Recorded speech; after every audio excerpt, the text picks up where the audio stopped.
Bonjour à tous, petite démonstration de la toute dernière version de Google Maps sur Android qui possède la nouvelle fonctionnalité hors connexion.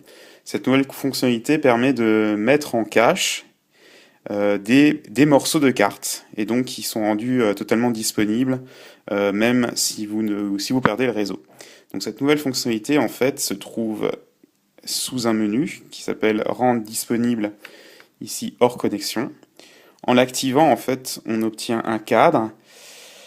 Et en dessous de ce cadre, donc on a les deux boutons annuler OK et on a la taille estimée de la mise en cache hors connexion. Donc là, ça nous permet de faire un zoom sur la partie. Donc là, je suis sur Paris. Je peux placer exactement ma zone de mise en cache comme je le souhaite. On va faire un petit test. Donc là, on a quasiment tout, enfin on a vraiment tout Paris avec une partie de la banlieue. On est à peu près à 3 mégaoctets.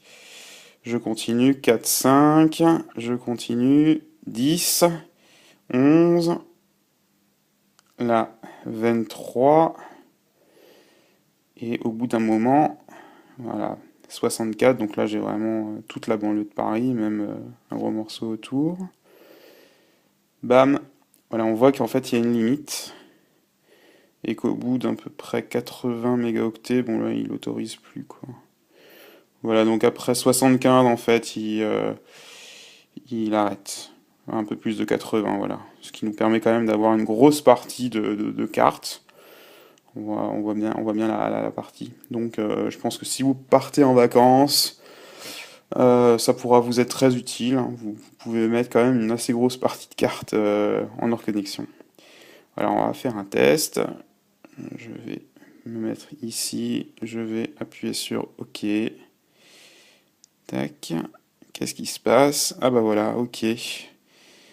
Donc là j'ai carrément une progression, je vois, je peux mettre en pause, je peux annuler. Ah, c'est pas mal du tout. Ah, c'est pas mal. Ok, donc là en fait il est en train de mettre en cache. Donc je suis sur le Wi-Fi, je vois que ça prend quand même un petit peu de temps. Voilà, 64, 71, allez. 90. Paf, carte enregistrée sur l'appareil. Et donc voilà, et donc effectivement il m'affiche une miniature avec la zone et je peux toujours avoir accès à la liste. Voilà, donc c'est sympa, je trouve, c'est pas trop mal. C'est bien, c'est assez bien pensé. Donc voilà, finalement c'est pratique. Je me mets Paris en hors connexion, comme ça, lorsque je sors du métro par exemple et qu'il n'a pas eu le temps de raccrocher le réseau, j'ai quand même accès à mes plans. Voilà, donc c'est pour tout pour la fonctionnalité hors connexion de Google Maps.